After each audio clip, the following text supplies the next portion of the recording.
Caros colegas, muito bom dia. Sejam bem-vindos a mais um webinar, desta vez ao módulo 2 do nosso curso avançado em insuficiência cardíaca. E aqui ao meu lado tenho já os nossos formadores desta manhã. Bom dia, Ricardo. Bom dia, Carlos. Bem disposto? Tudo bem, tudo Como é que ótimo. vai a vida? Obrigado. Vai-se bem. Muito bem. Tudo ótimo. Bom dia, Sara. Bom dia. Bem disposta? Bem disposta sempre. Muito bem. O Ricardo vocês já conhecem muito bem. A doutora Sara Gonçalves é, digamos, a primeira vez que está aqui connosco e seja bem-vinda aqui aos nossos webinars. É uma colega nossa de cardiologia do Hospital de Setúbal. Disse bem? Sim. Muito bem. Ricardo, o que é que está planeado para esta manhã de trabalho? Muito bem, Carlos. Nós vamos continuar este conjunto de módulos sobre o tratamento e a abordagem da insuficiência cardíaca e hoje vai ser um dos módulos mais importantes até. Vai ser um dos módulos mais importantes, também um dos mais interessantes. Se bem te recordas, na última vez estivemos aqui a falar um bocadinho de duas coisas muito importantes, que a insuficiência cardíaca é uma doença extremamente frequente na nossa prática clínica e também falamos que era uma doença com um elevado impacto, quer em termos de mortalidade, mas também em qualidade de vida. O que nós hoje vamos, depois de termos falado da última vez muito à volta de como é que se faz o diagnóstico da doença, hoje vamos nos centrar no seu tratamento, focando aquelas duas ideias fundamentais. Perante uma doença que de facto tem uma elevada mortalidade, por um lado vamos ter que tratar os sintomas do doente para que ele se sinta melhor, e aí nós vamos ter, por exemplo, a questão da utilização correta dos diuréticos e vamos falar em grande detalhe disso, mas da mesma forma como tu, quando tens um cancro, digamos assim, usas uma quimioterapia, nós aqui também vamos aprender a abordar e a utilizar os fármacos que melhoram o prognóstico da doença, que vão permitir o tratamento da doença. E, portanto, muito à volta deste binómio, coisas muito práticas de como tratar sempre casos clínicos. Vamos fazer o mesmo modelo de sempre, baseado em 4 casos que vamos ter aqui hoje. Tratar cada doente à luz da melhor evidência científica, que é para isso que nós estamos aqui. Muito bem. Caros colegas, isto promete. Acredito que vai ser uma manhã em cheio. Muito bem, vocês podem se ir sentando. Eu ainda tenho aqui algumas informações para partilhar com os colegas. Vou consultando aqui as minhas notas. Desde já lembrar que este curso é uma iniciativa realizada em parceria com a Academia Digital Novartis. E, como sempre, agradeço de forma muito sincera e sentida à Academia Digital Novartis por ter esta iniciativa connosco. Realmente, sem o apoio da Academia Digital Novartis, seria impossível nós levarmos a cabo esta atividade e esta iniciativa formativa. Além desta gratidão, também é, digamos, de forma clara e transparente que o afirmamos, no fundo, dizer que realmente vamos abordar temas clínicos em que a Novartis tem produtos do seu interesse.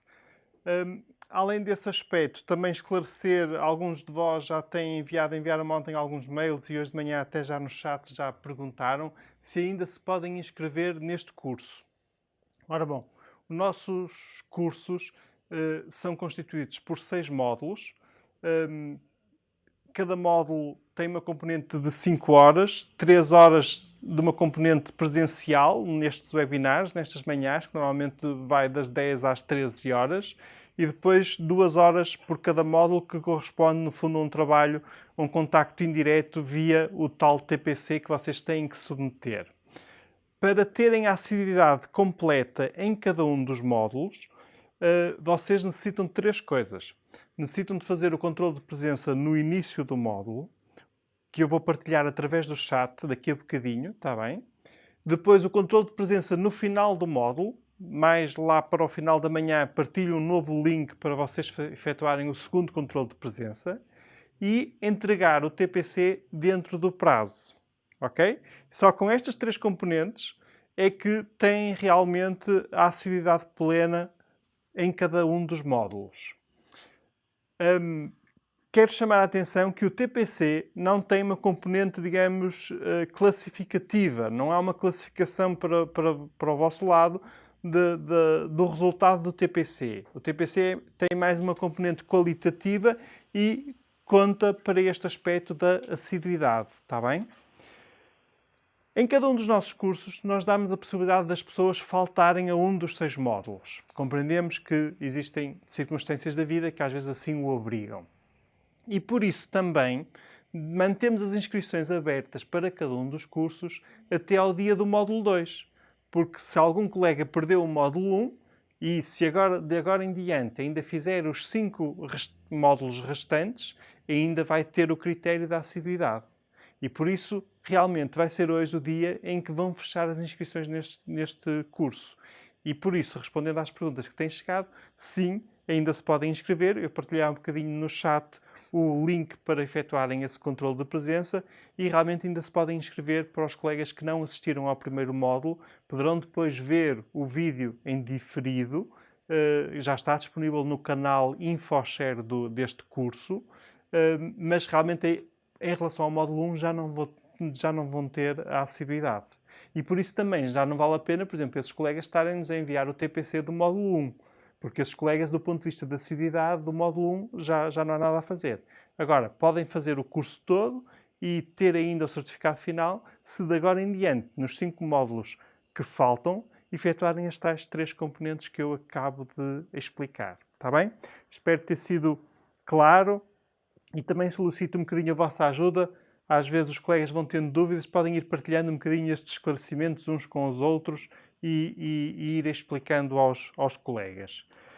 De resto, acho que o essencial já está. Já falei das inscrições, já falei dos controlos de presença. Queria só lembrar que está aberto o período de inscrições com, digamos, descontos muito consideráveis para quem faz as inscrições no período mais precoce para o 2º Fórum Europeu sobre Prevenção em Cuidados de Saúde Primários.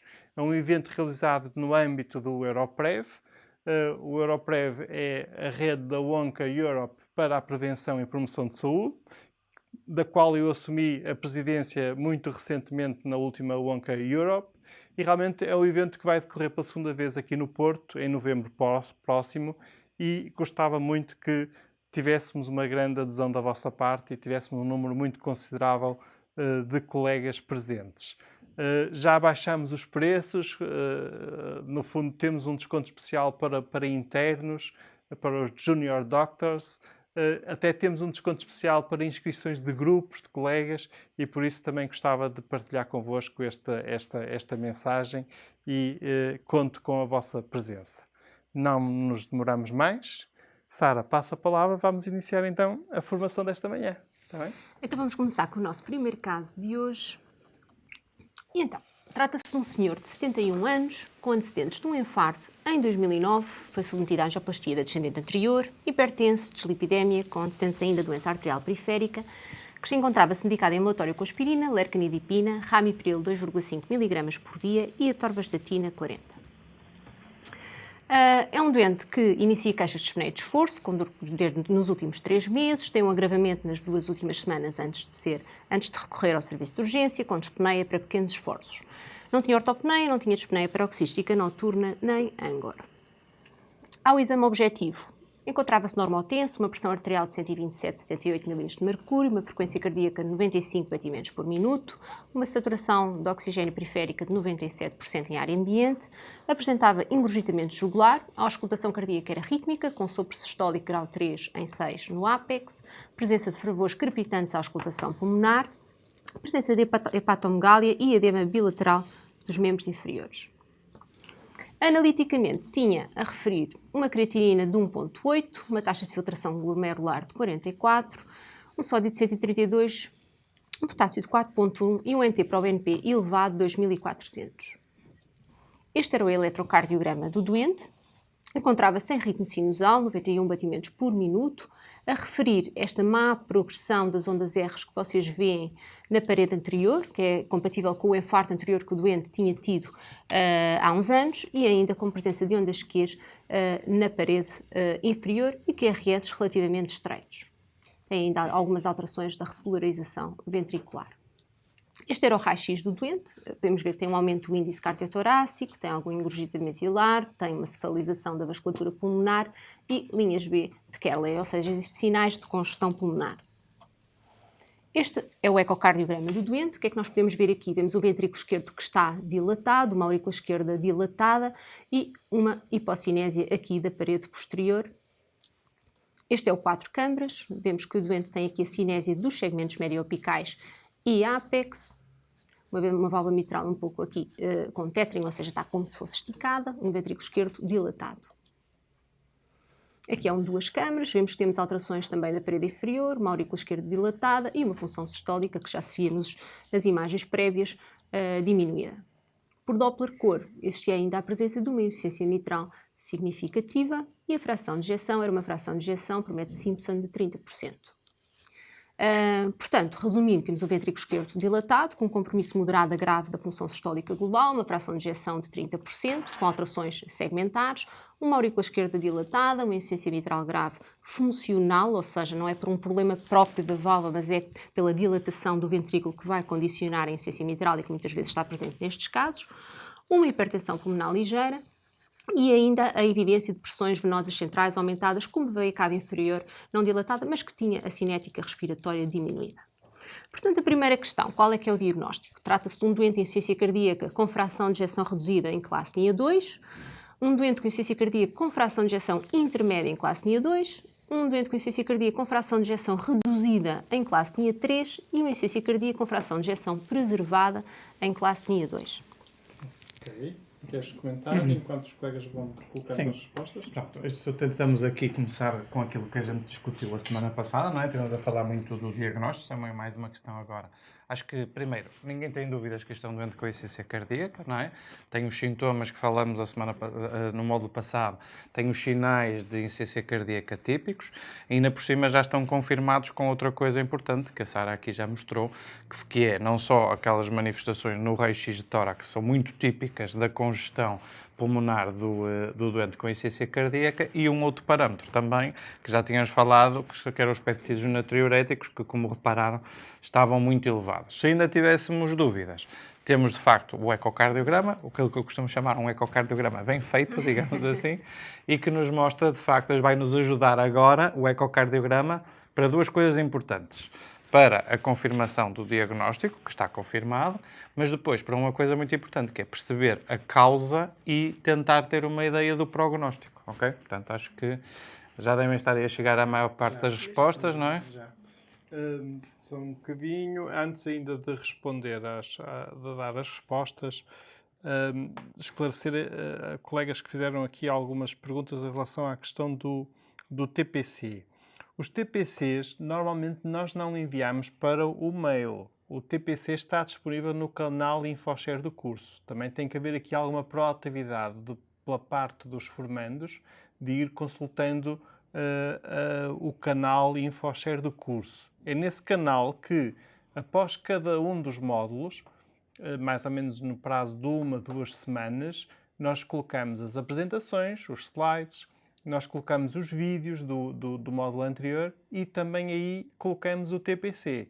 Mas aí a responsabilidade de ir fazendo o TPC e de ir, digamos, submetendo o TPC é realmente da vossa parte.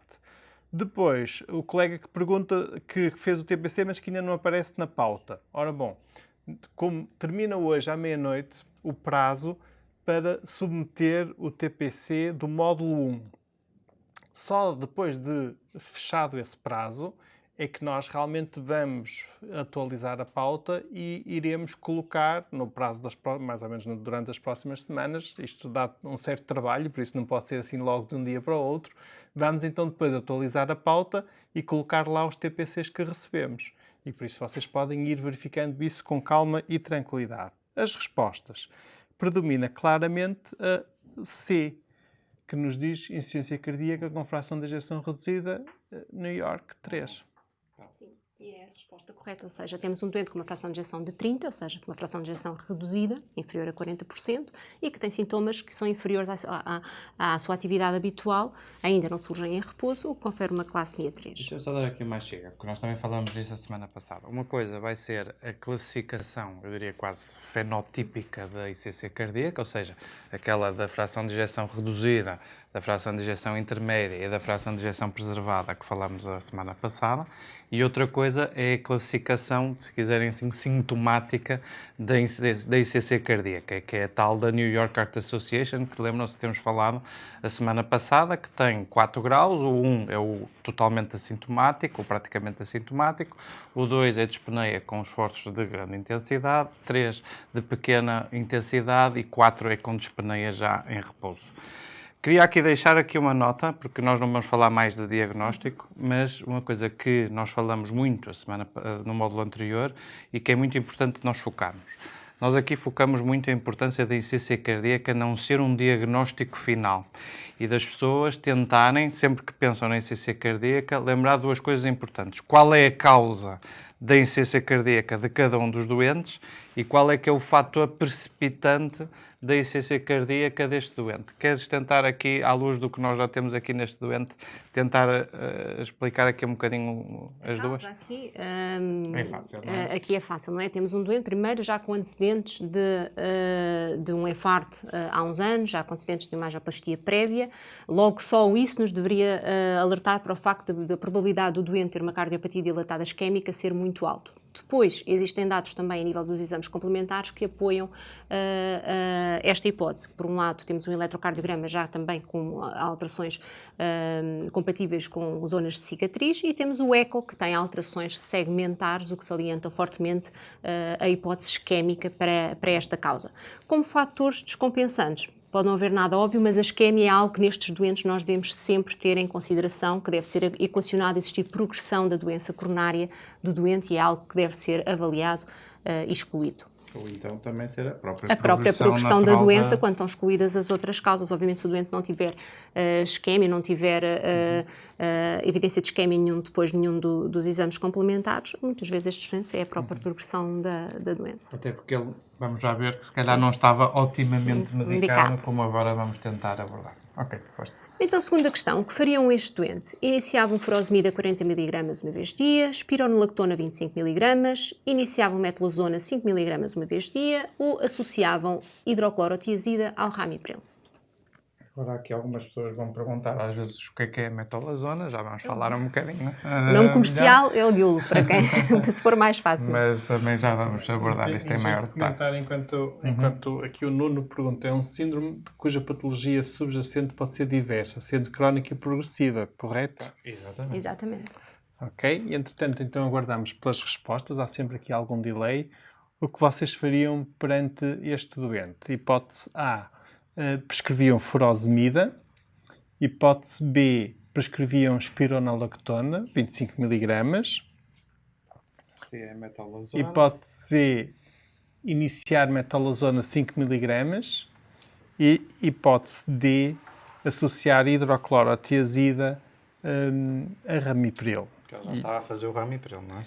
E então temos algumas respostas B, mas neste momento o A está a ganhar.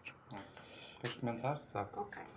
Então, vamos aqui falar um pouco das diferentes opções, ou seja, o que nós estamos aqui a falar é do alívio da congestão do doente, não é? O alívio sintomático do doente. E para o alívio sintomático, eu penso que é consensual, o que nós utilizamos é os diuréticos. Nestes casos, qual seria o diurético a utilizar? Como primeira linha, recomendam-se os diuréticos de ANSA, por isso a resposta certa seria a resposta A. A espironolactona, nesta dosagem, não tem um efeito diurético e não é terapêutica também de primeira linha para alívio da congestão.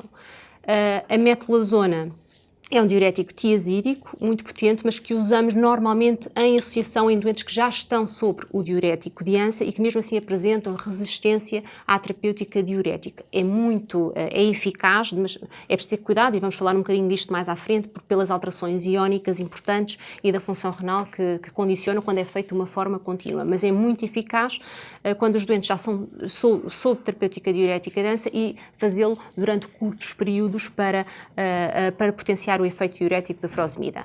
A hidroclorotiazida ou ramipril não é a primeira opção, a hidroclorotiazida como diurético para alívio da congestão e mesmo assim em Portugal nós não temos as dosagens da hidroclorotiazida que lhe conferem maior potência diurética.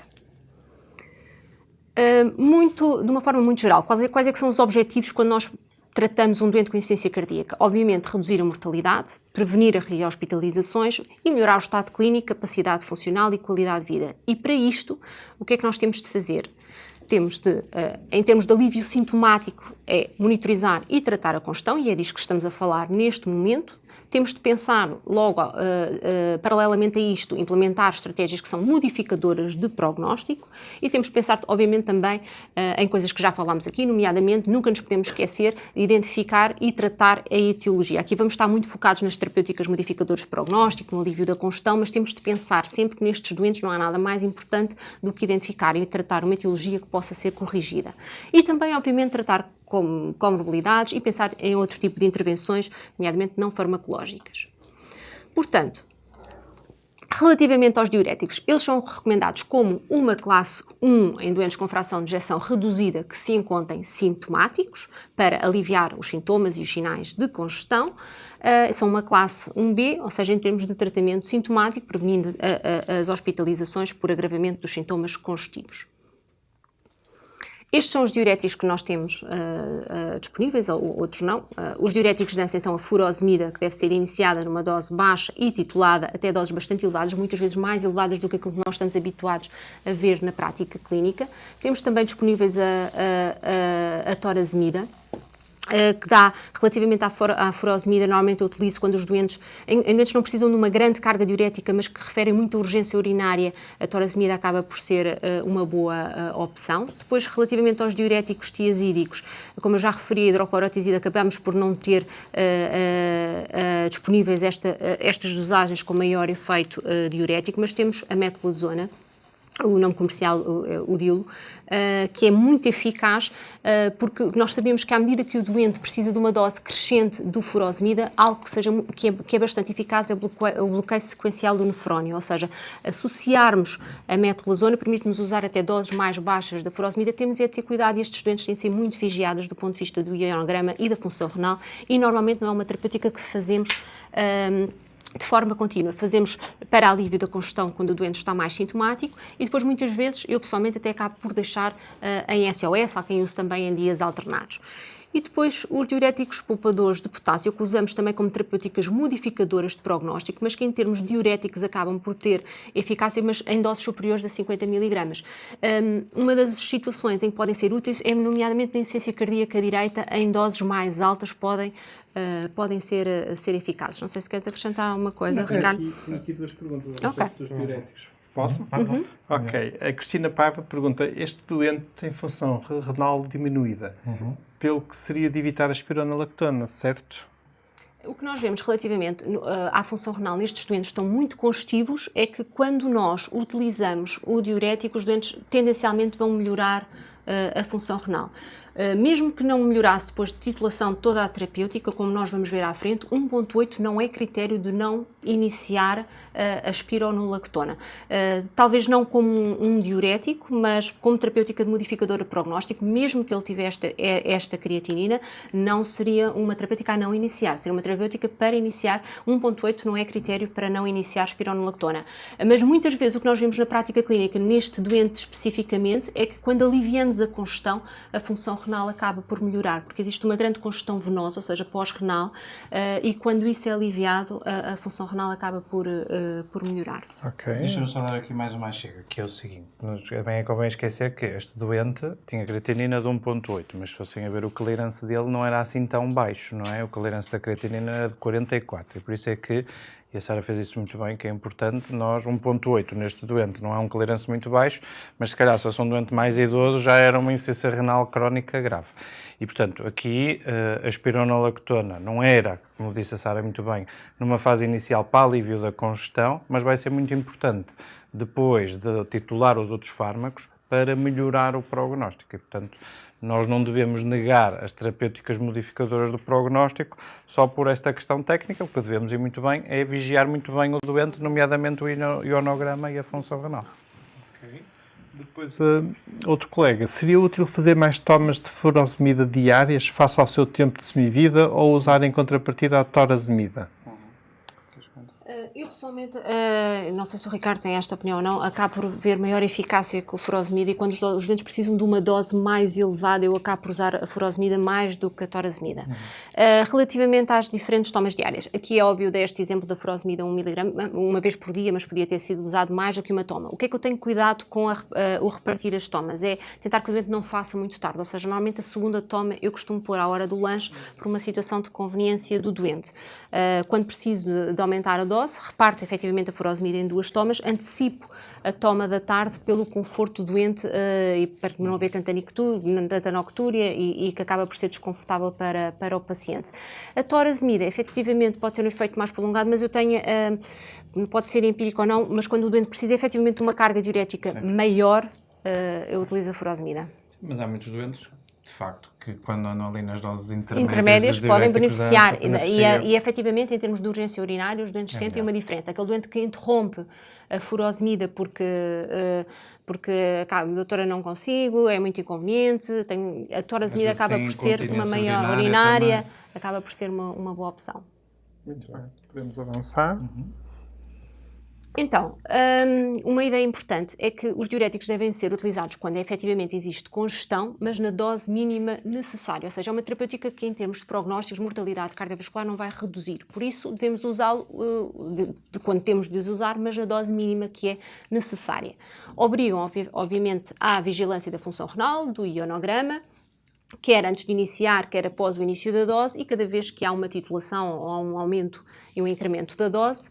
Como primeira linha que eu referi nestes doentes, os diuréticos de ANSA, como segunda linha, a metolazona, que tem esta vantagem também de ser eficaz mesmo quando a taxa de filtração glomerular é baixa. Cuidado com o uso diário, porque requer uma maior vigilância e muitas vezes o que nós fazemos são períodos em que o utilizamos, mas não o utilizamos de uma forma contínua. Lembrar sempre que isto é uma terapêutica que, novamente, eu volto a insistir, não muda o prognóstico, por isso deve ser utilizada em associação com a terapêutica de bloqueio neurohormonal.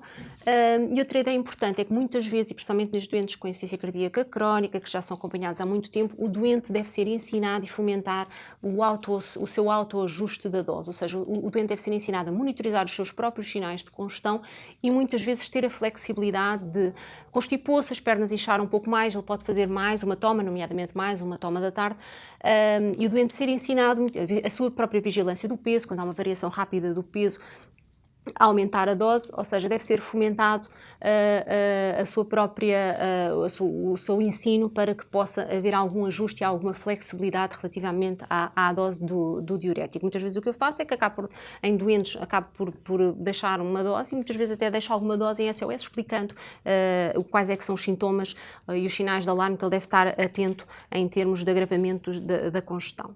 Deixa-me só dar aqui 2 achegas, só para reforçar um bocadinho o que tu falaste, não é? Acho que uma coisa que é fundamental, nós vamos falar disso mais à frente, é a educação do doente. De facto, a educação do doente com insuficiência cardíaca é essencial.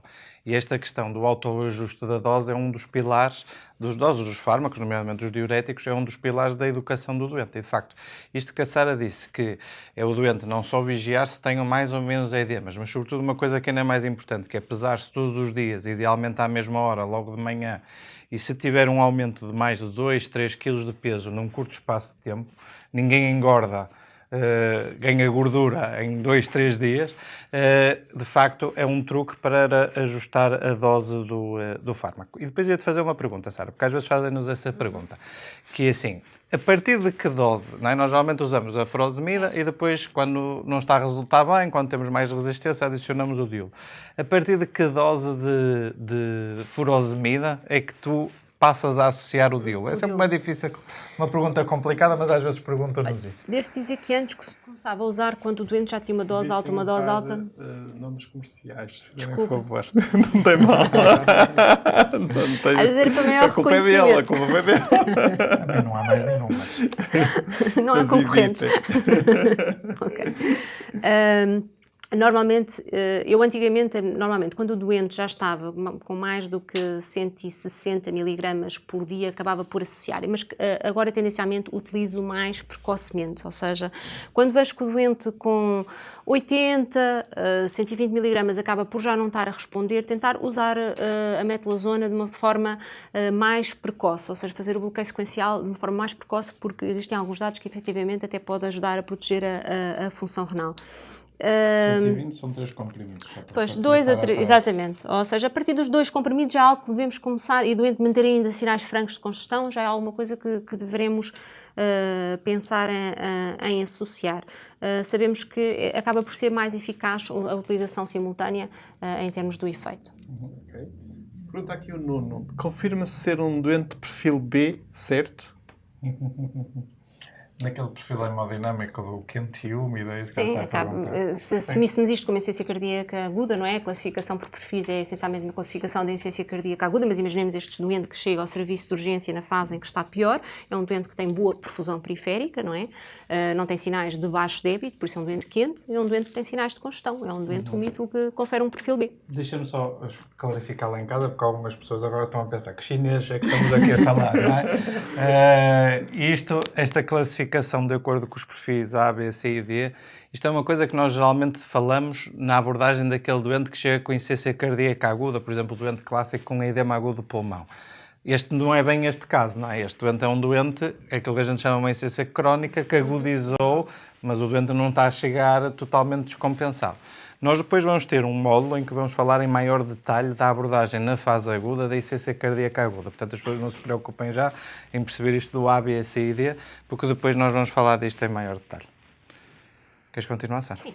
Então, relativamente às complicações mais frequentes que acabamos por encontrar nestes doentes, a hipotensão acaba por ser frequente, e o que é que nós temos de pensar primeiro? Primeiro pensar, nomeadamente em doentes que já estão a fazer a terapêutica diurética há mais tempo, que aparecem hipotensos, é se efetivamente já não temos numa situação de hipovolemia, ou seja, o doente, se não tiver sintomas de congestão, imagina que até tem uma carga diurética grande, pensar se já não estamos a passar por uma situação de hipovolemia e se não devemos reduzir o diurético. Por outro lado, se o doente ainda tiver congestão ou o doente estiver numa fase mais descompensada e tiver hipotensão, principalmente se ela for sintomática, então podemos ter de pagar o preço de alterar uma das outras terapêuticas para a melhoria da hipotensão. Mas uma ideia importante é que a hipotensão assintomática, há uma grande tolerância, vamos falar disso, devemos ser tolerantes, mas uma das coisas que devemos pensar é se o doente não está com diurético a mais, ou seja, já não estamos a passar por uma situação de hipovolemia. A hipocaliemia também é frequente, muitas vezes acabamos por compensar pelo aumento, à medida que titulamos o IECA, o ARA, o ARNI ou a própria espironolactona, acaba por compensar a hipocaliemia do diurético. A hiponatremia também pode acontecer, pode em situações diferentes, ou no doente que esteja muito congestivo ser uma hiponatremia dilucional. E como é que isto se trata? É com diurético, ou seja, à medida que ao espoliarmos o doente, a hiponatremia vai melhorar, mas também num doente que não tem sintomas de congestão, então devemos pensar se não está com diurético a mais. Não é? E novamente equacionar se não devemos reduzir a dosagem. Deixa-me só dar aqui uma chega, porque eu acho que isto é bastante importante. Que é assim, nós temos aqui alguns colegas, que temos muitos colegas da Medicina Geral e Familiar, também temos muitos colegas da Medicina Interna e temos muita gente que faz aqui urgência, provavelmente. E isto é muito importante falarmos porque muitas das vezes o que é que acontece? Estes doentes chegam descompensados à urgência, não é? As pessoas pedem-nos umas análises e nas análises vem que tem a hiponatremia. Esta hiponatremia destes doentes não é por eles terem falta de sódio, é porque como têm líquido, como têm mais solvente, como têm mais água, faz baixar os valores de concentração de sódio. E o que é que acontece muitas das vezes no serviço de urgência? Vêm estes doentes e pedem um soro, muitas vezes um soro hipertónico, ou seja, ainda faz pior porque estamos a causar um aporte acrescido de sódio a estes doentes. E, portanto, o truque aqui, de facto, não é, quando neste tipo de doentes que estão hipervolémicos e que têm hiponatremia, não é dar mais sódio. Temos é que arranjar formas de tirar o solvente. Diuréticos e uma coisa muito importante, que às vezes nos esquecemos, é fazer a restrição hídrica. Às vezes, alguns doentes destes internados, temos, de facto, que controlar a quantidade de líquidos, nomeadamente de água, mas a água também está na sopa, também está nas outras coisas que o doente vai vendo ao longo do dia, para conseguirmos controlar esta hiponatremia, para corrigir um erro muito frequente que vemos nas urgências. Muito frequente. E raras são as situações em que um doente com insuficiência cardíaca precisa de soro. Normalmente tem de se pensar muito, muito bem antes de o colocar, especialmente com um doente que esteja com insuficiência cardíaca descompensada e sintomático. Raras são as situações e, efetivamente, é um erro frequente, porque às vezes têm 120, 130, 125 de sódio e acabam por colocar, e quando se trata é exatamente o oposto, é através do aumento do regime diurético. Muito bem. Deixem-me só informar os colegas que às vezes eles estão a ver o vídeo em full screen e podem não se aperceber. Já partilhei o link para o controle de presença inicial deste módulo, está bem? Já podem ir fazendo esse controle de presença. Força. Outra das complicações mais frequentes, a gota é muito típico num doente que não fazia diurético ou que estava muito constido e aumentou-se a terapêutica diurética na fase em que ele está com o aumento da diurese, efetivamente aparecer as crises de gota. Pensar que nestes doentes devem-se evitar a utilização de anti-inflamatórios não esteroides, preferir a utilização da colchicina. Em doentes com insuficiência cardíaca avançada, a resistência aos diuréticos também é um dos principais problemas com os quais nos confrontamos. Devemos, antes de mais, verificar se é uma verdadeira resistência, ou seja, se existe compliance terapêutica, se o doente, apesar de tomar o diurético, não bebe 2,5 litros de água ou outros líquidos ao longo do dia. E se efetivamente se confirmar a resistência aos diuréticos, temos várias estratégias, ou seja, podemos aumentar a dosagem. Por outro lado, a associação, como eu já falei, de outro diurético, e muitas vezes o que é necessário também é realizar um período de terapêutica diurética EV. O que acontece muitas vezes é que estes doentes, à medida que vai aumentando a congestão não é só a nível do edema dos membros inferiores, do abdômen, mas também acontece nomeadamente na parede do intestino, e o que acontece é que acabam por deixar de absorver as terapêuticas orais e precisam, nesses casos, da utilização de terapêutica diurética endovenosa. A insuficiência renal. Quando um doente tem um agravamento da função renal, há várias coisas que têm de ser equacionadas. Novamente, se o doente não há sinais se o doente não está hipovolémico, ou seja, não está desidratado, já não tem sobreutilização da terapêutica diurética.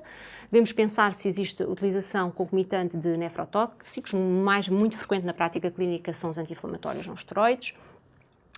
Em última situação, se for uma insuficiência renal grave, ou seja, não é qualquer agravamento da função renal, mas tem de ser algo que justifique efetivamente, então podemos ter de pagar o preço de reduzir terapêuticas de modificadoras de prognóstica, nomeadamente os antagonistas dos receptores mineralocorticoides, a espironolactona, ou então reduzir a dosagem de ECA ou ARA, mas sempre tem de ser uma decisão sempre muito consciente, porque estamos a pagar efetivamente um preço, porque estas terapêuticas mudam o prognóstico e estamos a piorar o prognóstico ao fazê-los. Outro das situações em que pode haver um aumento da creatinina e que não é obrigatoriamente e que deve ser tolerado e até expectável muitas vezes no doente que aparece muito constivo, e quando secamos, entre aspas, quando aliviamos a congestão, no final pode haver uma subida da creatinina que não é sempre que não está associada a um pior prognóstico, e muitas vezes quando nós titulamos toda a terapêutica de bloqueio neurohormonal também podemos assistir a um agravamento da creatinina que, dentro de determinados parâmetros, também deve ser tolerado. Deixa eu só dar aqui mais duas achegas. Assim, tão importante como às vezes vigiar a hipervolemia, não é? Que nós é fácil e estamos muito atentos de facto a isso. Às vezes também somos um bocado intensivos demais e esquecemos-nos de vigiar esta hipovolemia, não é? E a hipovolemia também pode piorar de facto o prognóstico do doente, até no sentido que não só começar a desidratação, mas também impedir até a titulação dos outros fármacos modificadores de prognóstico, mas já vamos falar isso em detalhe. Depois, outra coisa que também queria aqui, no fundo é reforçar, a Sara também já aqui disse isto, não é? Enquanto que nós vamos falar, quando falamos dos IECAs e dos bloqueadores beta, nós costumamos utilizar uma mnemónica que é o start low and go slow. Às vezes nos diuréticos é um bocadinho ao contrário, ou seja, se o doente, se ele está muito congestionado, temos que começar com doses mais altas, mas depois também devemos reduzi-las rapidamente, para depois também, lá está, para impedir o tal risco da desidratação e da hipovolemia. Portanto, aqui era só... Fazemos o percurso inverso. Por exemplo, o doente que é internado muito congestivo, ou seja, até leva uma carga diurética maior, começam-se com doses baixas de terapêutica, à medida que depois tem alta, e devemos depois, proativamente, quando o seguimos em ambulatório, fazer o percurso inverso, ou seja, à medida que vamos titulando e o doente vai melhorando, reduzir o diurético. Nessa linha, pergunta aqui um colega, faz sentido, caso se decida prescrever furosemida, fazer apenas ID? Portanto, penso que seja uma vez por dia. Depende dos Depende do doentes. grau depende do doente, depende do grau de congestão. A ideia depende- será se fazer de manhã em jejum e fazer ao lanche, por exemplo? Não, é assim, meio mais meio. No fundo, se calhar ele está a perguntar entre tomar 40 miligramas uma vez dia ou se calhar tomar... Acho que não há nenhuma vantagem, eu tenho doentes... E tu também Não, tens muitos sim. doentes A controlados maior com parte uma dos doentes toma são diária com de uma manhã. toma diária. Pergunta aqui outro colega, quão frequente, mas já agora nessa linha, por exemplo, e caso haja reforço, necessidade de reforço da dose para o segundo comprimido, Normalmente eu aí associo ao lanche. Exatamente. ao lanche, o segundo O comprimido. segundo comprimido. Pergunta aqui outro colega, quão frequentes são as crises de gota provocadas por diuréticos e a partir de que doses de diuréticos? Não há obviamente depende já dos níveis de hiperuricemia do próprio doente e não há um valor mágico. Eu não sei, aliás, foi daquelas coisas que comecei a tomar consciência muito depois de começar a prática clínica. Efetivamente era algo que eu via e muito em internamento, em regime de internamento dos doentes que vêm muito congestivos, quando aliviámos a congestão a aparecer. Não sei exatamente, não sei se o Ricardo tem essa data, é muito variável, depende muito de doente para doente, mas não é uma coisa assim tão pouco frequente de acontecer. Mas aqui há uma mensagem-chave, que é assim, estas crises de gota, primeiro, é o tratamento delas, não é? Não é dar Exato. anti-inflamatórios Exato, nestes não doentes, ok? Estes doentes não devem fazer anti-inflamatórios. Aliás, eu costumo chamar que são os venenos da insuficiência cardíaca, ok? São mesmo venenos da insuficiência cardíaca. E, de facto, a colquicina, se o doente está com a crise de gota, é uma excelente alternativa para tratar estes doentes. E, portanto, as pessoas devem estar confortáveis com a utilização da colquicina porque é relativamente simples e é muito eficaz também a tratar a grande maioria das crises de gota. Pergunta aqui o Nuno, caquexia, interrogado, dieta rica em proteína e hipercalórica? Complexo. Se calhar vamos deixar isso para o módulo das comorbilidades. Nós nas comorbilidades, nós vamos ter, já está incluído a abordagem da caquexia. Portanto, se calhar vamos deixar isso para aí. Muito bem. Então, há algumas mensagens-chave relativamente aos diuréticos. Servem para alívio da congestão, alívio sintomático, devem ser utilizados na dose mínima necessária. Deve ser feita a educação do doente e esta possibilidade de autogestão do doente relativamente à dose.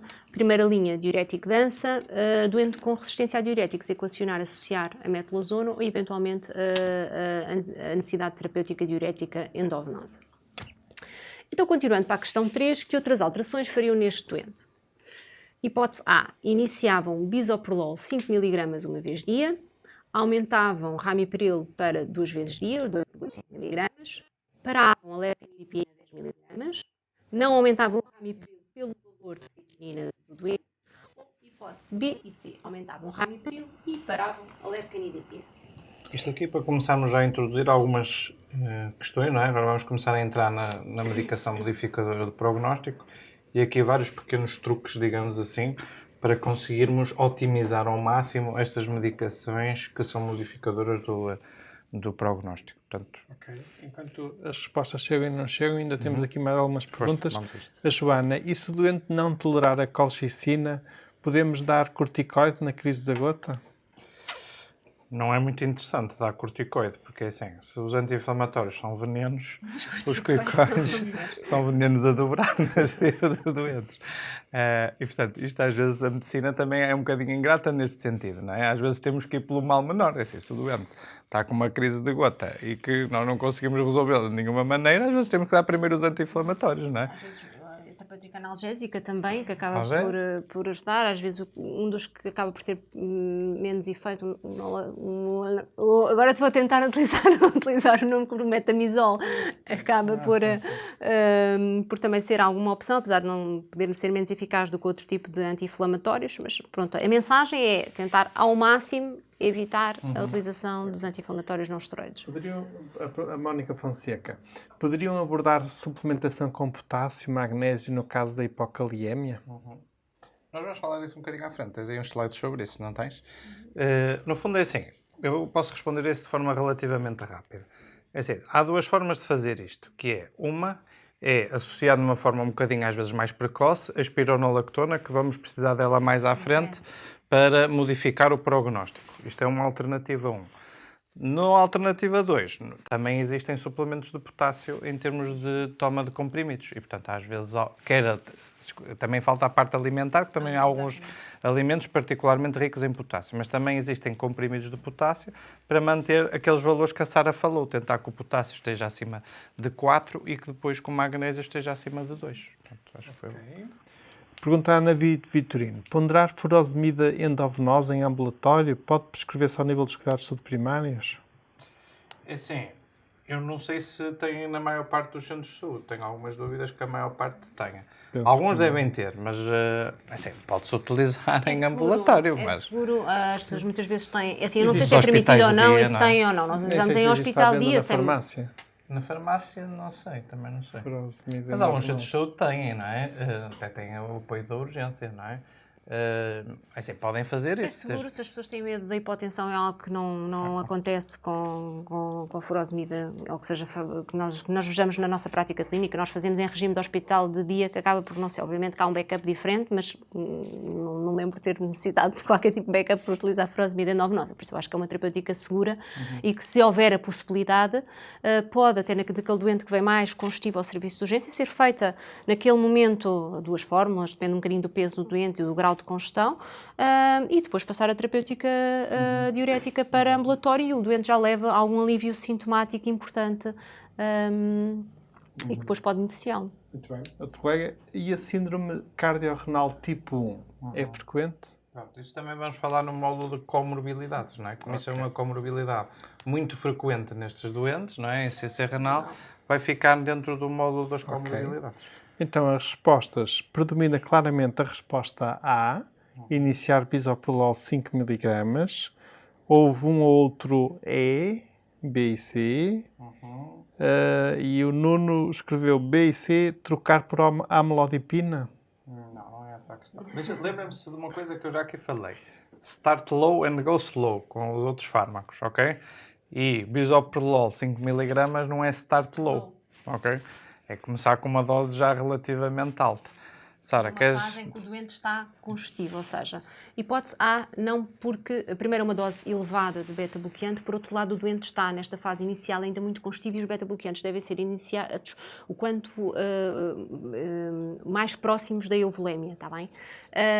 Depois, relativamente às outras hipóteses, aumentar o ramipril 2,5 2 vezes por dia, sim. Parar a lercanidipina, sim. Porquê? Porque é uma terapêutica que não é modificadora do prognóstico, ou seja, não interessa substituir pela amlodipina, porque é igual.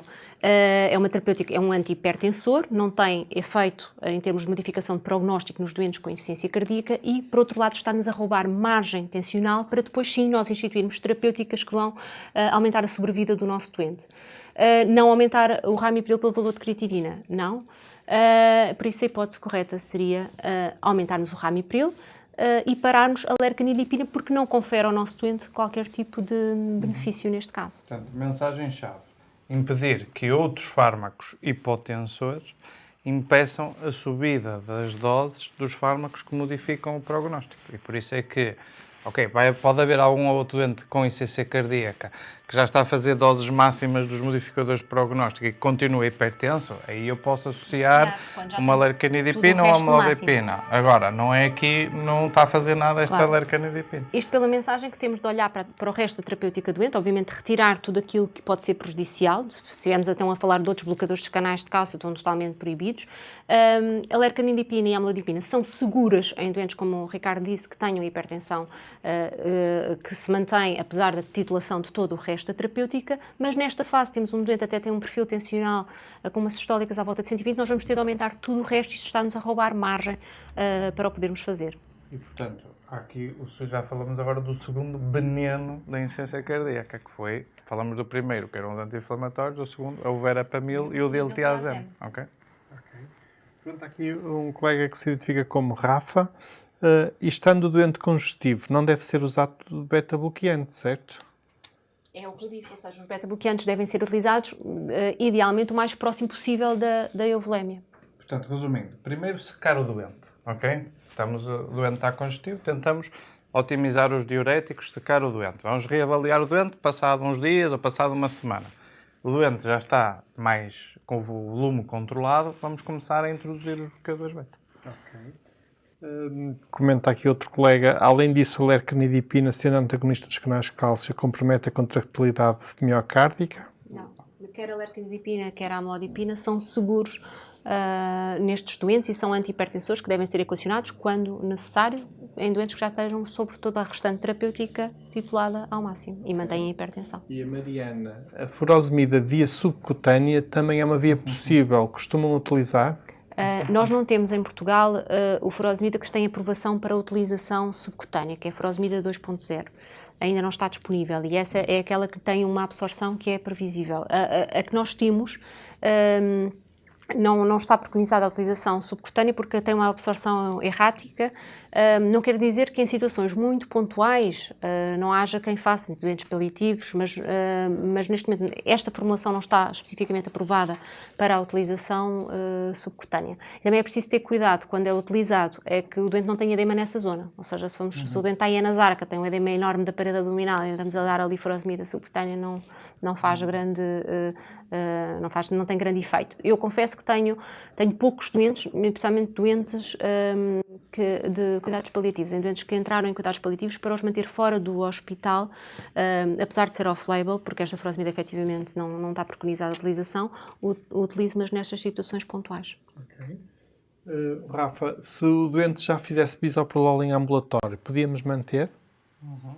Isso é uma noção importante e, se calhar, quando for o módulo de insuficiência cardíaca aguda, vai ser abordado. Quando o doente já está sob terapêutica e entra constivo, deve-se evitar ao máximo a redução das terapêuticas de bloqueio neurohormonal e não deve ser reduzida, exceto na situação do choque cardiogénico. Deve só ao máximo tentar manter. Fernando Malvar, uma pergunta que se calhar também é para o módulo de agudo. Corticoide em edema agudo ainda se faz? Podemos adiantar que não, mas vamos falar sobre isso. Mas não. Ok. Portanto, tínhamos falado de monitorizar e tratar a congestão nestes doentes e por isso agora vamos falar das terapêuticas modificadoras de prognóstico. E o que acontece nestes doentes é que, em resposta ao baixo débito, o que nós vamos ter é uma ativação do sistema nervoso simpático, vai promover vasoconstrição, aumenta a frequência cardíaca, aumenta a contractilidade, uma ativação do sistema de renina, angiotensina, aldosterona, que também vai promover a vasoconstrição, aumenta a pressão arterial, dos níveis de aldosterona, vai promover o remodeling, hipertrofia, fibrose, e para tentar contrabalançar estes dois sistemas, o nosso próprio organismo ativa um terceiro, que é o sistema dos péptidos natriuréticos, tenta compensar os outros dois e que vai promover a libertação de péptidos vasoativos, o BNP, o ANP, o CNP, que vão promover depois a vasodilatação, a diminuição da pressão arterial, a diminuição do tónus simpático, ou seja, vai tentar contrariar os outros dois sistemas.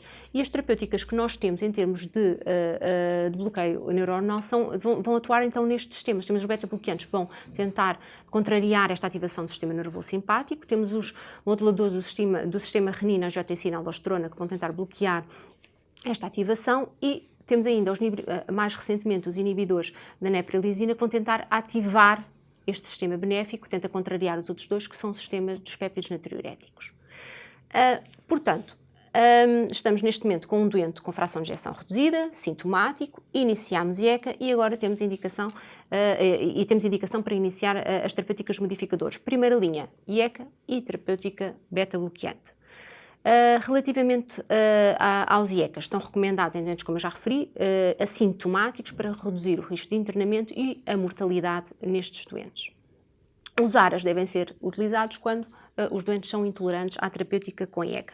Muito resumidamente, que também não é propriamente o âmbito, queremos tentar fazer algo mais prático, estes são alguns dos ensaios em que estes fármacos foram avaliados.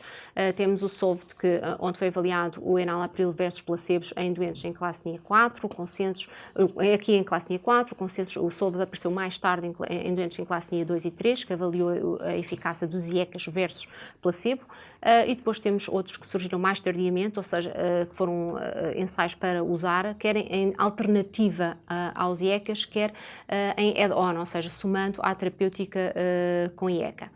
Relativamente aos ensaios com os IECAs, ou seja, houve, como todos nós sabemos, uma redução de mortalidade quando comparativamente ao placebo, independente da classe, quer em doentes com classes mais avançadas em classe 4, quer em doentes em classe 2 ou 3. É importante perceber que nesta altura os doentes ainda não estavam com... Este foi as primeiras terapêuticas modificadoras prognósticas. Antes disso, a única coisa que nós tínhamos eram diuréticos e digoxina e nada mais conseguimos fazer pelos doentes. Quais é que são os IECAs que estão aprovados na insuficiência cardíaca? Captopril, enalapril, lisinopril, ramipril e tandrolapril. O ramipril tem maior evidência em doentes isquémicos. As guidelines americanas diferem um bocadinho e assumem isto como um efeito de classe e incluem outros diuréticos, nomeadamente o perindopril. E relativamente aos ARAs, temos o candesartan, o valsartan e o losartan.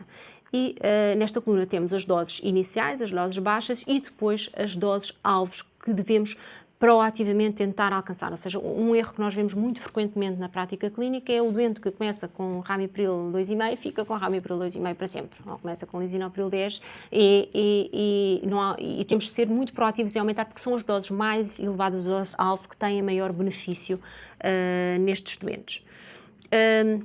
Ainda referente aos AROS, então, houve uma redução de mortalidade em doentes que eram intolerantes ao IECA versus placebos. Quando foram somados ao IECA, não houve um benefício, é por isso que não se faz a terapêutica em associação de IECA mais ARA. Nós já tínhamos vindo a falar disso aqui algumas vezes, não é? Tentar falo muitas vezes sobre isto, sobre o IECA mais ARA. Assim, toda a medicina costuma-se dizer, não é? Nem sempre nem nunca. Mas é daquelas casos em que é praticamente nunca, não é? Porque ainda há pessoas que ainda têm dúvidas disto dos IECAs e dos ARAs. Depois a segunda coisa que eu queria dizer é, que a Sara falou, é que no fundo os IECAs ou os ARAs estão validados em todo o espectro do doente. No fundo é isso foi que ela reduziu. Desde o doente menos grave ao doente mais grave tem de facto benefícios grandes em termos de mortalidade, de hospitalização e de qualidade de vida. E a terceira coisa que eu também queria reforçar é que se olharem com atenção para esta tabela, nomeadamente para a parte da dose-alvo, veem que, e se forem ver aos vossos doentes, que eu diria que a grande maioria tem algumas dúvidas que estejam nestas doses-alvo que estão atualmente recomendadas. E lembrem-se sempre que quando nós conseguimos passar da dose que o doente estiver até à dose-alvo, nós temos reduções adicionais do risco de hospitalizações, de mortalidade, etc. Portanto, é importante chegar à dose máxima recomendada. E reparem noutra coisa que ali está e que podem ver com atenção, nem sempre a dose máxima recomendada é aquela dose máxima comercializada, ok? Porque, lá, por exemplo, ali está o losartan em 150 mg, mas a dose máxima comercializada é o 100 mg. Ali está, por exemplo, o valsartan 160 2 vezes ao dia, que não é propriamente uma coisa que vocês vejam muitas das vezes a utilizar, mas que na doente com insuficiência cardíaca tem, de facto, importância. E depois, aqui uma coisa prática que eu foco sempre e que eu acho que é importante também, por exemplo, na questão dos IECAs, é óbvio que pode-se usar o captopril, mas em ambulatório ninguém vai andar a usar captopril. Porquê? Porque temos que fazer muitas administrações diárias. E, portanto, não é que no internamento, eventualmente... Em doentes que tenhamos alguma receio da resposta ou que estão um perfil mais hipotensivo, como tem uma semivida mais curta, pode fazer algum sentido, apesar de eu pessoalmente não utilizo habitualmente. Mas em ambulatório não, porque estes doentes levam uma lista imensa de medicamentos. Vamos pensar que eles vão tomar 3 vezes ao dia. Simplificação dos esquemas posológicos, muito importante. 2 perguntas. Pergunta aqui o Nuno, doente a tomar perindopril, deverá trocar por outro IECA? Eu não trocar. A minha opinião Eu pessoal. acredito, a minha opinião pessoal é que é um efeito de classe relativamente aos IECAs e por isso não é um IECA que eu utilize como primeira linha, mas se quando o doente está medicado não é um IECA que eu troque. Depois a Joana pergunta, e quando introduzir o sacubitril valsartan? Vamos ter aí já daqui a pouco, ok? Então vamos falar aqui dos aspectos práticos da introdução E da troca. Muito bem. Podemos continuar. Ok, como usar? Obviamente, antes do início, a avaliação da função renal e do ionograma, começar com baixa dose. Uma estratégia pode ser a duplicação. Isto não há regras para... Cada doente é um doente, não há regras chapa 5, mas isto é uma das recomendações. Duplicar a dose. Quando dizemos aqui avaliar a função renal e os Creatinina, eletrolíticos, quais ureia, são as linhas ionograma. vermelhas? Em termos de timings ou de... Não é... Portanto, vamos avaliar a função renal e os eletrolíticos Creatinina. é porque isso tem impacto na nossa decisão. Certo. Para os IECAs, creatininas acima dos... A espironolactona é um pouco mais baixa, acima dos 2,5. E pelas recomendações, o IECA creatinina mais do que 3. Ou seja, quando a creatinina vem acima de 3, não introduzir o IECA. Sim. E nos eletrólitos? Não quer dizer que, desculpa interromper, não quer dizer que se o doente, imagina um doente que tem insuficiência renal, isso é uma coisa que nós vemos vamos ver que é uma comorbilidade muito frequente nestes doentes. Muitas vezes mesmo, o doente já está com IECA, que já tem algum grau de disfunção renal, diabético, tem uma nefropatia diabética associada, não quer dizer que, e muitas vezes assistimos à deterioração progressiva da função renal e muito em conjunto com o nefrologista, não quer dizer que se interrompa sempre o IECA nesses doentes. Uma coisa é o agravamento súbito e que é atribuído ao IECA. Outra coisa é a própria deterioração da função renal. Também é óbvio que estes doentes também depois acabavam por não serem incluídos com estadios de função renal, de insuficiência renal mais avançados, não foram incluídos nos ensaios e o benefício é um bocadinho incerto, mas não é por causa disso que seja automaticamente interrompido. Pronto, mas como início, a creatinina acima dos 3 não é recomendado para IECAs, 2,5 para espironolactona e esclerantes abaixo dos 30. Ao ionograma, temos de ter assim algum cuidado? Já falou, acima de 4 e abaixo de 5,5. Ok? Por isso é que depois, na escolha das nossas doses, furosemida, dos IECAs, etc., tentar manter o doente nesta faixa. A curva da hipercaliemia e do risco de mortalidade é uma curva U, ou seja, hipocaliemia está também associada a pior prognóstico e valores acima dos 5,5 estão associados a pior prognóstico. Isto eu vou reforçar também ao longo da apresentação, é que tem de haver tolerância a algum grau de hipercaliemia, ou seja, entre 5 e 5,5 não é para parar, não é para reduzir, é para vigiar e se calhar vigiar mais frequentemente. E obviamente também o perfil da variação, porque uma coisa é o doente que eu sigo em consulta e uma vez tem 5,1, outra vez tem 5,2, outra vez tem 5,0, outra vez tem 5,5. Outra coisa é o doente que tinha 4,7 e que eu iniciei e passado 3 semanas, um mês, 2 semanas, tem 5,6, por exemplo. Ou seja, isso também pesa. Aí, provavelmente, poderia, ou confirmaria, se a análise já fosse um bocadinho mais prévia, e poderia até equacionar a redução de dose, ou repetir uma vigilância passada uma semana. Teria muito maior alerta do que doentes que eu tenho, que têm 5,1. Um doente com 5,6 de potássio a fazer IECA, o que é que você... Reduziu a dose, eventualmente. Depende da dose com que ele estivesse, não é? Se estivesse só com 2,5 de ramipril, por exemplo, se calhar não há muita margem de redução, não é? E tinha que parar. Mas, e depois lembrar que às vezes o doente está a fazer outras coisas que lhe fazem subir o valor de potássio. Assim, e medidas alimentares, também vale a pena tomar algumas? Sem dúvida. Okay. Muito importante. Entre os 5 e os 5,5 é seguro vigia. Às vezes eu estico um bocadinho a corda naqueles doentes em que percebo que esse é o perfil, até os 5,6, 5,7. A partir daí reduzo a dose antes de suspender, reduzo, reavalio e depois, se for necessário, suspendo. Está aqui a fazer uma pergunta pertinente e interessante. O cut-off depende da creatinina ou da função renal, taxa de filtração glomerular? Boa pergunta. Pode depender. As guidelines incluem os 2 critérios. Não? Ok.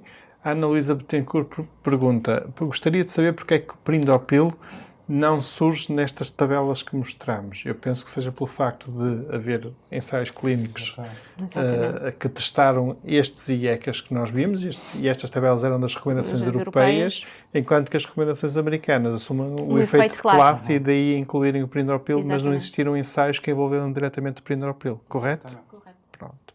Foi para vocês. Obrigada. Uma estratégia para doentes em ambulatório, porque isto em internamento pode ser feito de uma forma mais acelerada, é duplicar a dose cada 2 semanas. Em doentes hospitalizados, como eu referi, pode ser mais rápido. O objetivo deve ser sempre a dose alvo ou dose máxima tolerada. Não ter medo da hipotensão assintomática, ou seja, é frequente, um doente com insuficiência cardíaca grave, raramente vocês vão ver sistólicas altas, ou seja, são doentes que vão ter perfis tensionais ali à volta dos 100, 90 e poucos. Se o doente estiver assintomático, não é para reduzir, não é para parar. Reavaliar, obviamente, a bioquímica durante a fase da titulação e em doentes que já estejam com doses estáveis, cada 4 meses é aquilo que as recomendações preconizam. Novamente, hipotensão arterial assintomática não requer alteração da terapêutica, na maior parte dos casos. Hipotensão arterial sintomática, antes de mais, pensar que muitas vezes existe uma fase inicial transitória quando estamos a titular, até explicar ao doente é normal que na fase inicial pode-se aceitar a habituação e muitas vezes depois até pode haver uma melhoria. Se não houver melhoria, pensar se há alguma coisa que nos está a tirar margem intencional para estas terapêuticas que mudam o prognóstico, ou seja, se os doentes estão com nitratos, com bloqueadores de canais de cálcio, como aquele doente estava com lercanidipina, pensar que esses fármacos podem ser retirados, pensar se no doente não está com diurético a mais, ou seja, se não existem sinais de congestão e está com uma carga diurética grande, se não existe margem para reduzir a terapêutica diurética, se não houver outra hipótese, então sim equacionar a redução de dose. A tosse também é um sintoma que é frequente nos doentes que estão medicados com IECA. Pensar também noutras causas, nomeadamente também pode ser um sintoma de congestão pulmonar. Muitas vezes os doentes manifestam sob a forma de tosse. Quando assumimos que é associado ao IECA, então fazer a substituição pelo ARA. Contraindicações, a estenose bilateral, aquelas clássicas, estenose bilateral da artéria renal, história prévia de angioedema, uma reação alérgica ou outra reação adversa ao fármaco. Precauções, doentes com hipercaliemia, um doente, por exemplo, que vamos iniciar e que tenha um potássio de 5, é um doente que devemos ter um cuidado adicional. Presença de disfunção renal significativa. Foi aquilo que a colega pediu há bocadinho, Okay. não é? Os 2 cutoffs, que é pelo Pronto, aqueles são os cutoffs do alerta em que quando há o... Deixa-me só acrescentar, não quer dizer que às vezes não disse a Sara que não façamos nestes doentes, ok? Agora, se calhar isto deve ser feito numa consulta de ICC cardíaca específica neste tipo de doentes mais difíceis. E em que o doente pode vir semanalmente fazer as análises, a hospitalia. Okay. Tenho 2 perguntas ligadas com isso. A Isabel Silva pergunta, e se o doente tiver 6,5 de potássio? E a Tânia pergunta, nos doentes que têm subidas de potássio e que têm de vigiar, qual a periodicidade? Pronto, se o doente tiver 6,5 de potássio, me aparece. Eu primeiro vejo de quando é que são as análises. Se são de há um mês atrás, repito uma nesse dia, espero o doente para esperar. Não é raro acontecer coisas desde a hemólise, etc., o valor não ser verdadeiro. Se ele tinha 6,5 naquela altura, agora pode ter 8, não é? Por isso, antes de mais, ver quando é que são as análises e repetir nesse momento e ter o resultado na altura. Espera. Já temos novidades deste doente. Doente diabético controlado, hipertenso, a fazer ivabradina, valsartan e hidroclorotiazida e pentoxifilina. É fumador e tem ionograma com 6,5. Pronto, obviamente confirmar a hipercaliemia e valsartan provavelmente até poderia suspender até à normalização, como é um valor muito alto, 6,5, e depois reiniciar numa dose inferior. Ver como é que ele ficava de níveis basais e depois reiniciar numa dose inferior. A função renal aqui neste momento. Sim, também. Okay. Depois, com que frequência nos doentes com hipercaliemia, com que frequência vigiar? Com que periodicidade? Perguntava a Tânia. Não há regras mágicas, não há uma regra universal. Eu tenho doentes em que o perfil deles com espironolactona 25, com IECA em dose máxima, que andam ali sempre à volta dos 5.1, 5.2, esses doentes acabam por ter a mesma estratégia, não acabam por não ter muito diferente. Se calhar, à medida que nós temos mais experiência, acabamos por fazê-lo mais, à medida que temos menos, podemos ter de vigiar um pouco mais frequentemente. Se é um doente que ainda não percebemos bem o perfil, também estamos numa fase de titulação. E temos esta hipercalemia que não sabemos como é que se vai comportar, então a avaliação até pode ser semanal, cada 2 semanas, mensal, é muito variável. Ok. Ainda no âmbito dos IECAs, 2 perguntas. A Carolina, peço desculpa se me escapou e se já foi explicado, mas fiquei com uma dúvida. Então devemos preferir os IECAs aos ARAs? Isto é, preferir o ARA só se o doente for intolerante ao IECA? Sim. Ok. Sim, os A ensaios ICC foram... cardíaca é isso que está recomendado, não é? Ok. Primeiro IECA, só se está intolerância. ARA. O Miguel Borrella, bom dia. Concordam com o reforçar da ideia de não fazer antihipertensores em SOS? Vírgula. Continua a prática de captopril em SOS nos lares e para domicílio, por exemplo. Isso não tem qualquer sentido, de facto. Ok? Isso nem sequer vale a pena comentar muito, porque é daquelas coisas que não é por se fazer que está correto. De facto, isso está errado. Não tem sentido nenhum. Podemos avançar? Aqui não sei, já tínhamos percorrido? Já. Obviamente também pensar nas interações que podem causar a hipercaliemia ou agravamento da função renal. Perceber se o doente está a fazer anti-inflamatórios ou outras terapêuticas que poderão aumentar o risco de ele ter hipercaliemia. Portanto, algumas mensagens-chave. IECAs, ARAs são terapêuticas modificadoras de prognóstico. Deve-se procurar atingir, quando sempre possível, a dose-alvo. São elas que têm maior benefício. E para isso, muitas vezes, temos de pensar ativamente em retirar medicação que não tenha impacto prognóstico. Também existe a mensagem que é melhor algum do que nenhum. Pronto. Ou seja, tentar o máximo, porque isso vai ter maior benefício do doente, mas é sempre melhor algum do que nada. Tolerar hipotensão assintomática, que muitas vezes é uma razão frequente de nós vermos reduções das doses, e vigiar ionograma e função renal nestes doentes. Portanto, voltando ao nosso doente, que aparece já com melhoria em termos dos sintomas congestivos, em classe NIA 2, já sem engurgitamento jugular, com os discretos fervores bibasais e com melhoria do edema periférico, na altura medicado com furosemida, ramipril que havíamos titulado, está a fazer 5 mg por dia em dose repartida, com aspirina e atorvastatina. Que atitude terapêutica tomariam nesta situação? Repetiam a avaliação analítica e iniciavam beta-bloqueante, repetiam a avaliação analítica e iniciavam ivabradina por não haver margem tensional para titular o IECA ou o beta-bloqueante. Posso recapitular aqui, o doente tinha 109/71 de pressão arterial. Repetiam a avaliação analítica e iniciavam nesta altura a espironolactona 12,5. Repetiam a avaliação analítica e aumentavam o diurético ao doente. Ok, portanto, Só resumindo, aqui o doente... reduziu aqui... É melhor deixar o slide da pergunta e nós podemos dizer oralmente o que é que se alterou. No fundo, ele reduziu um bocadinho o peso. Já não tem congestão, na prática. Eu tenho um bocadinho Tem de fervores, crepitações, não é? Crepitações bibasais e melhorou o edema periférico, mas ainda mantém GODE positivo. Sim, um bocadinho. No fundo é isto. E de medicação está a fazer furosemida 40 mg, ramipril 2,5, 2ID, quer dizer que dá 2 tomas diárias, não é? ok, Na uma prática, de manhã e 5 outra à miligramas, noite, é sim. isso. E ASP Aspirina. e a torvastatina. É preciso lembrar que ele tinha cardiopatia isquémica, não é? Portanto, a aspirina e a torvastatina era por causa disso. Ok, e agora então vamos esperar pelas respostas que elas chegam e temos entretanto aqui mais uma outra pergunta para repescar. Fernando Malvar, se já o doente já está com ARA quando chega às nossas mãos, devemos promover a troca por IECA? A primeira questão é porque é que ele está com ARA. Às vezes pode não ser... Pode estar por hipertensão, não é? Se calhar é o mais Sim. habitual nestes doentes. Assim, eu posso dar a minha opinião pessoal. Se ele já está a fazer ARA, eu não o troco. Porque se o doente... não convém. Neste tipo de doentes, não é bom andar sempre a trocar tudo e toda a medicação. Portanto, se ele está com ARA, nós hoje em dia achamos que o efeito do ARA é muito próximo do efeito do IECA. Portanto, eu geralmente, se ele já vem a fazer ARA, eu deixo ficar com o ARA. É a minha prática. E, entretanto, já começamos a ter aqui respostas.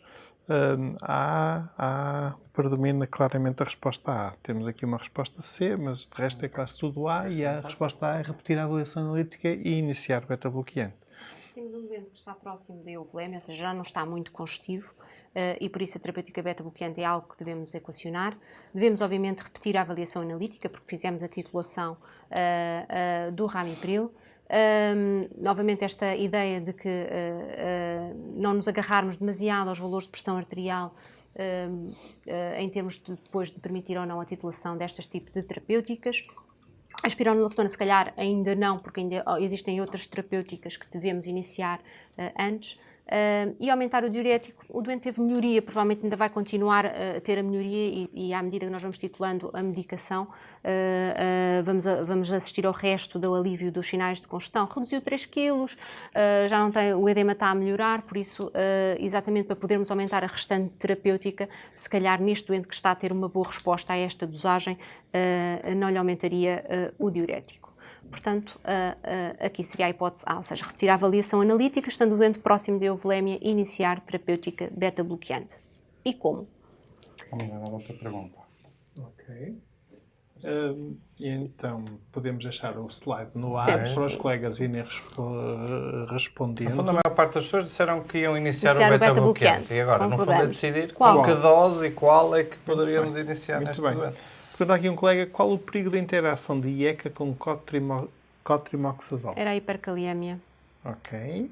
Depois, outro colega comenta, nesse doente que a colega falou, não sei se se refere à colega da Isabela, daquele colega, Sim. fico sempre preocupada quando, por exemplo, retiro o IECA-ARA, a hipertensão dispara. ou seja, a colega refere-se à ideia da necessidade de suspender o IECA pela hipercaliemia e o risco de haver descompensação da hipertensão. Se vigiar o doente não há problema, não é? No pior das hipóteses, inicia-lhe outro antihipertensor. Um antihipertensor que seja seguro. Ou seja, obviamente, se já o doente já está com terapêutica beta-bloqueante, então pode ser equacionado uma terapêutica que seja segura e seja, se for necessário, para a hipertensão. Amlodipina, lercanidipina. Ok. Temos uma outra pergunta do outro colega, que eu penso que agora se refere ao nosso doente dos slides. Neste doente, mas se tivesse algum grau de disfunção renal de base, e depois diz ele, por exemplo, K-digo 3B/4? Deve ser aquele estadio da insuficiência renal. Eu tenho que ver a tabela sempre, que não sei. Mais vale dizer o clearance da creatinina. É aceitável fazer espironolactona em dias alternados em doses mais elevadas ou, pelo contrário, baixar a dose diária? Eu normalmente baixo a dose diária do que eu não costumo fazer em dias alternados. Ok. E já temos muitas respostas. Aliás, posso-vos dizer que já... só um bocadinho. Já 1075 colegas efetuaram o controle de presença inicial neste módulo, só para terem noção do oceano de colegas que estão a assistir ao nosso webinar. Obrigado por estarem desse lado. E as respostas predominam, ou melhor, há aqui alguma divisão entre a resposta B e a resposta A. Isso é o que nós queremos, a divisão, que é bom sinal. Mas parece ganhar o B. Okay, mais ou menos.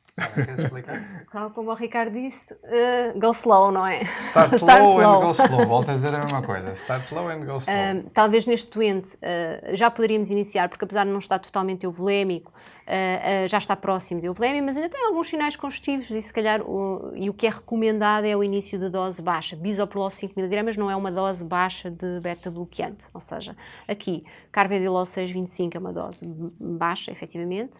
Bisoprolol 5 é uma dose já elevada, que se calhar neste doente que ainda tem alguns sintomas, alguns sinais de congestão, poderá não ser a melhor opção. Metoprolol, o metoprolol que nós temos em Portugal não é o metoprolol que foi avaliado na insuficiência cardíaca, por isso, ao contrário dos IECAs, em que falámos do efeito de classe nos beta-bloqueantes, não poderemos falar do mesmo e devemos selecionar os beta-bloqueantes que têm evidência na insuficiência cardíaca. O carvedilol 25mg bidiário, tal como o bisoprolol 5, não são doses baixas de terapêutica beta-bloqueante. Provavelmente aqui, para iniciar, o carvedilol 6,25 bidiário. Se quisessem iniciar bisoprolol, como sabem, ou com 1.25 ou eventualmente com 2,5 no máximo, ok? Portanto, não era errado começar bisoprolol. Agora tinham que fazer a dose correta que falámos. Claro. E depois a Sara disse aqui uma coisa que é muito, muito importante, que é, enquanto que nos IECAs nós até podemos assumir o tal efeito de classe e nos ARAS também, nos bloqueadores beta, isto não é verdade. Isto não pode ser assim. E, portanto, ela já vai aqui falar. Nós, na insuficiência cardíaca, bloqueadores beta, só pode haver 3 opções. Carvedilol, bisoprolol e nebivolol. Portanto, só há estes 3. Não há... Se estiver a fazer atenolol, agora a pergunta parecida com aquela que o colega perguntou há bocado, se estivesse a ter atenolol, aí sim, tirávamos fora e metíamos um destes. Está bem? Isto é totalmente diferente. Muito bem. Sara, queres continuar? Já aqui. Voltamos ao nosso esquema, vamos vê-lo várias vezes ao longo desta apresentação, ou seja, já um doente que já reiniciámos IECA, sintomático, fração de ejeção reduzida, então iniciar terapêutica beta-bloqueante.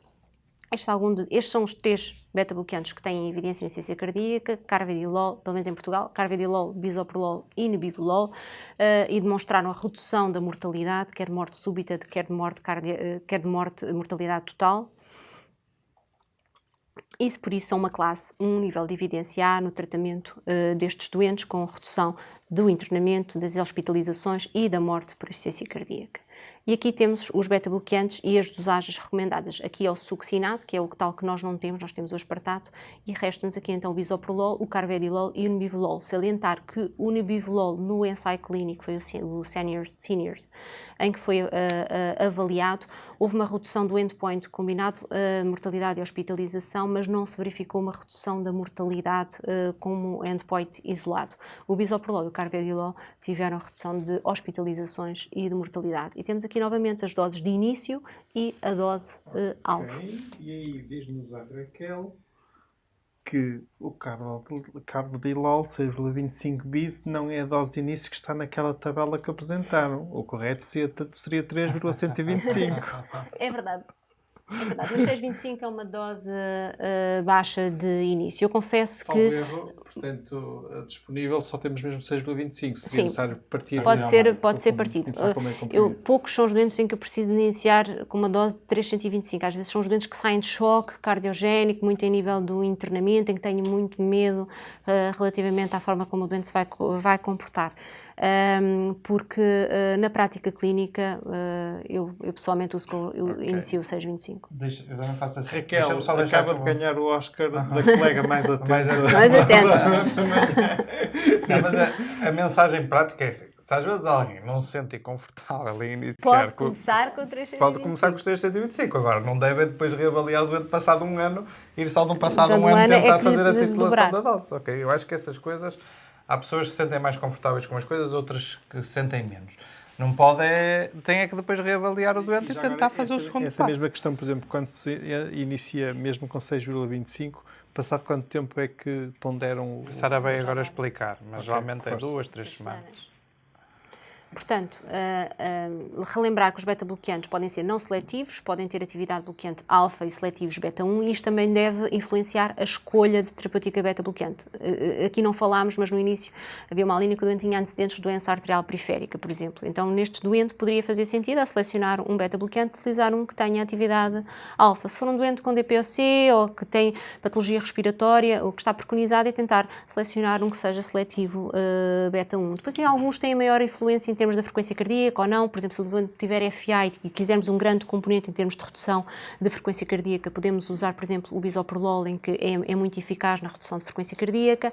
Aqui a bolto estão aqueles que têm evidência na insuficiência cardíaca, mas muitas vezes devemos pensar também no tipo de beta-bloqueante que é mais adequado para o nosso doente. E DPOC não é contraindicação para não dar beta-bloqueio do beta. Eu gosto mais de bloqueio do beta. É o norte. É o norte.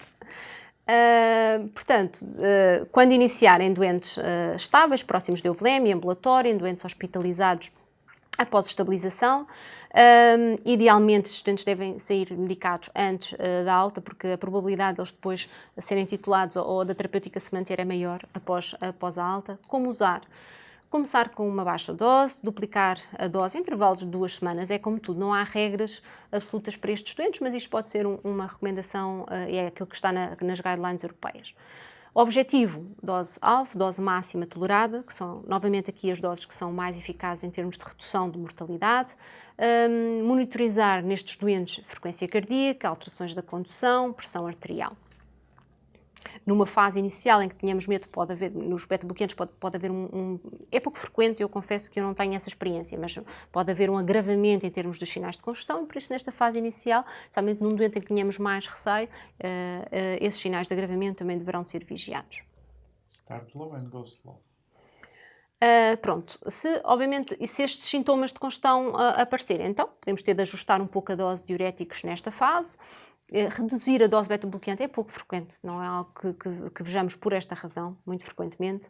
Se o doente tiver uma bradicárdia, se tiver alterações da condução, então sim, podemos ter de reduzir a dose terapêutica beta-bloqueante. E atenção que alterações da condução, bradicárdia, não é bradicárdia sinusal de 50 a 55, ou seja, tem de ser uma bradicárdia sinusal ou uma alterações da condução grave que levem à redução da dose.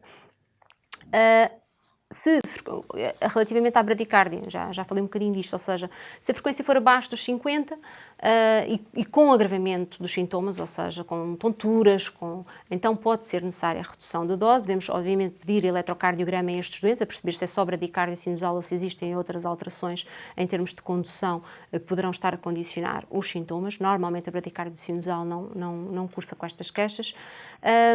E, eventualmente, se aparecerem estas alterações, pensar em equacionar, também retirar outro tipo de fármacos que o doente possa estar a fazer e que não tenham o mesmo benefício, nomeadamente a digoxina. a biodurona, espero que nesta altura já não estivessem com diltiazem ou verapamil. O eletrocardiograma acaba por ser, nestes doentes que têm terapêutica beta-bloqueante e muitas vezes terapêutica já otimizada, algo que devemos pedir de rotina, muitas vezes começam a surgir alterações da condução que têm de ser vigiadas e, nesse caso, obviamente, procurar conselhos de especialista. Também nestes casos devemos ter tolerância à hipotensão arterial assintomática. Quando é sintomática, as mesmas regras, ou seja, retirar tudo aquilo que não é modificador de prognóstico e pensar se existe margem para reduzir a dose do diurético. Só duas achegas, agora estamos prestes a terminar aqui esta parte, não é, dos bloqueadores beta, é mesmo isto, não é? Mais uma vez lembrar a questão de chegar às doses-alvo, mais uma vez as doses-alvo atingidas, lembrar que é 10 mg para o bisoprolol, 10 mg para o nebivolol e 25 duas vezes dia para o carvedilol, ok? Isto é porque, mais uma vez, às vezes nem sempre aquilo que está comercializado propriamente a dose-alvo. E depois, uma coisa que às vezes nós vemos muito na prática clínica, que é às vezes os colegas ou tiram ou reduzem a dose quando o doente tem uma frequência cardíaca de 55 e tem só uma bradicardia sinusal, só por ter... Não é isso que a gente deve fazer, mesmo que tenha uma frequência cardíaca de 50, 52 ou o que seja, não é por isso que nós devemos tirar o bloqueador beta. Porquê? Porque modifica o prognóstico, melhora o prognóstico da doença. Okay. Estamos, ainda antes de entrar nas mensagens-chave, só para vos dizer que são cerca de 11h26. Não sei se este será o momento, digamos, ideal para fazermos o intervalo, para depois iniciarmos noutro grupo terapêutico e na outra questão. Ou pode ser? É? Está bem. Então, só um bocadinho, para fechar com as mensagens-chave. Pergunta ao Fernando Malvar, quando falaste da DPOC, e se for asma? Se for asma é diferente, não é? Uma coisa é DPOC e outra coisa é asma. A asma, oficialmente é uma contraindicação. Embora eu confesso que tenho que utilizar os seletivos, utilizo com uma dose baixa, falo com o pneumologista, não tenho experiência de agravamento. Eu também já tenho tido um beta ou um seletivo, discutindo bem com o pneumologista, também depende da asma. Também depende da asma, exatamente. Há asmas e asmas, não é? Às vezes, se o doente tiver mesmo insuficiência cardíaca, às vezes é um mal menor, também temos que pensar nisso. Okay. Pergunta ao Vítor, então como escolhemos qual o beta-bloqueante? Qual o perfil do doente para cada um dos beta-bloqueadores? A Sara já foi falar. Pronto, doença arterial periférica, preferir um com atividade alfa, o carvedilol é uma opção. Em doentes que queremos reduzir muito a frequência cardíaca ou que têm FA, o bisoprolol acaba por ser uma boa opção. O carvedilol não reduz tanto a frequência cardíaca. Okay, até tem um efeito paradoxal com o aumento das doses. A dose pode ir até aos 50, até tem um efeito paradoxal em termos da frequência cardíaca que está descrito. Depois, obviamente, se houver doença pulmonar, tentar, como já referimos, a utilização de um beta-1 seletivo. Pode ser o bisoprolol ou o nebivolol. Tentar, assim, alguns truquezinhos de ajuste. Okay. Está aqui o colega JA, é assim que ele se identifica, doente com insuficiência cardíaca, FA com RVL, resposta ventricular lenta. Frequência cardíaca 50 batimentos por minuto. E iniciou bisoprolol 1,25 e reduziu a frequência cardíaca para os 45 batimentos por minuto e descompensou. Parar e não reiniciar, certo? Pergunta ao colega. Se descompensam, é preciso ver se ele não está a fazer digoxina. Se estiver a fazer digoxina, não. Agora, tirar a digoxina. Agora, se for o caso de que ele disse, se descompensou, é o bom senso clínico, não é? Como tudo na vida. Ok. Podemos ir para as mensagens-chave. Portanto, beta-bloqueante, terapêutica modificadora de prognóstico, início mais próximo possível da euvolemia, tentar ativamente atingir a dose-alvo, que é que te confere ao doente maior benefício, retirar para isso muitas vezes medicação sem impacto prognóstico, tolerar a hipotensão assintomática ou bradicardia sinusal assintomática, ou mesmo pequenas alterações da condição AV, um BAV, por exemplo, primeiro grau, não falámos disso, mas também não é um critério para nós retirarmos a terapêutica beta-bloqueante, por exemplo.